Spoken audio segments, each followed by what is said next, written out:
बहुत समय पहले की बात है। एक घने जंगल में, जहां दिन में भी सूरज की किरणें पत्तों से छनकर जमीन तक आती थीं, उसी जंगल के बीचों बीच एक पुराना विशाल पीपल का पेड़ खड़ा था। पेड़ का तना मोटा, ऊंचा और उम्र में जंगल के आधे जानवरों से भी पुराना। उसी पेड़ के जड़ में एक सुरक्षित सा घोंसला था। वही था घर चमेली गिलहरी का। चमेली कोई साधारण गिलहरी नहीं थी, फुर्तीली, समझदार और अपने काम से काम रखने वाली।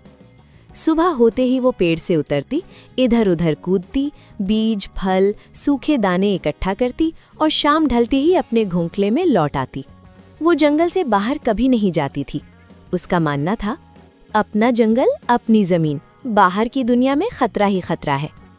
एक दिन दोपहर को जब चमेली पेड़ की डाल पर बैठी मूंगफली खा रही थी, तभी फड़फड़ फड़फड़ एक हरे रंग का सुंदर तोता आकर उसी पेड़ पर बैठ गया। तोता बोला, राम राम बहन, पहली बार देखा है तुम्हें। चमेली चौंकी, फिर बोली, राम राम, मैं चमेली गिलहरी, तुम? मेरा नाम है चतुरू है, तोता बोला।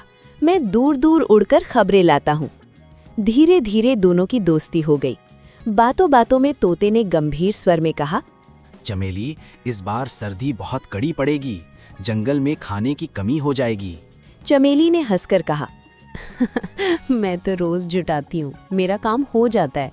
तोता बोला, नहीं बहन, इस बार जंगल के बाहर खेतों से अनाज लाना पड़ेगा। ये सुनते ही चमेली सख्त हो गई।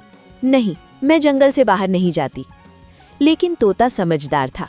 उसने गिलहरी को समझाया। आखिरकार चमेली मान गई। दोनों जंगल से बाहर गए। खेत देखकर चमेली की आंखें फटी की फटी रह गईं। गेहूं, धान, मक्का, इतना अनाज उसने सपने में भी नहीं देखा था। 7 दिन तक चमेली लगातार अनाज इकट्ठा करती रही, दिन रात मेहनत, और जब उसका थैला भर गया तो वो खुशी खुशी घर लौटी। लेकिन जैसे ही वो अपने पेड़ पर पहुंची, उसके पैरों तले जमीन खिसक गई। उसके घोंसले में एक खरगोश बैठा था, मोटा, ताजा, आराम से पसरा हुआ।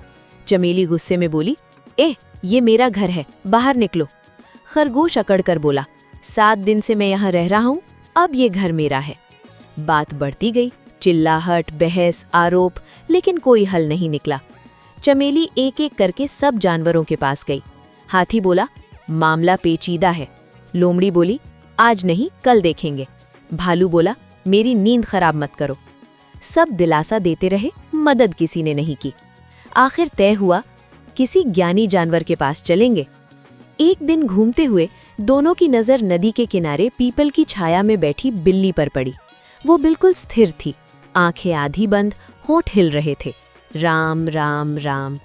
उसके गले में तुलसी की माला थी, शरीर पर गेरुआ कपड़ा और माथे पर मोटा सा चंदन का टीका। पास ही एक लाठी रखी थी, जैसे कोई तपस्वी वर्षों से वहीं बैठा हो। चमेली गिलहरी ने धीरे से खरगोश के कान में कहा, देख, ये बिल्ली तो बड़ी त्यागी लगती है, लेकिन ध्यान रखना, बिल्ली है, कहीं खा ना जाए। खरगोश हंस पड़ा।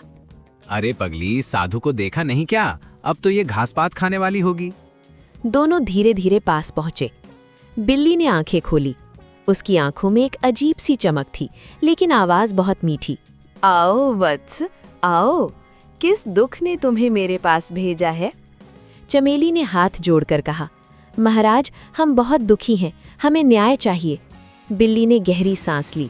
अहंकार छोड़ो बेटी, संसार माया है, घर, झगड़ा, अधिकार सब भ्रम है।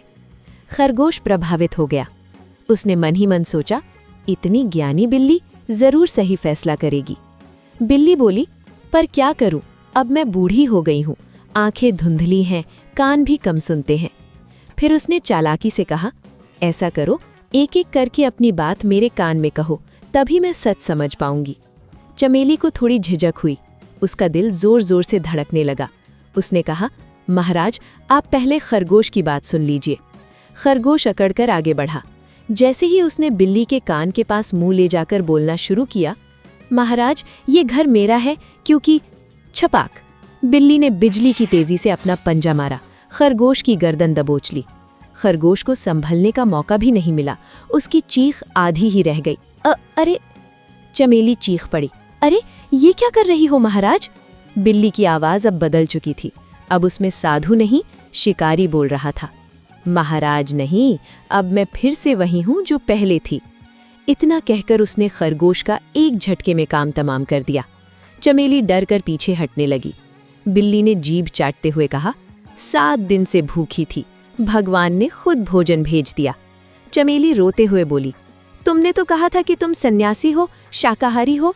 बिल्ली हंसी, बेटी, जंगल में जो दिखता है वही सच नहीं होता।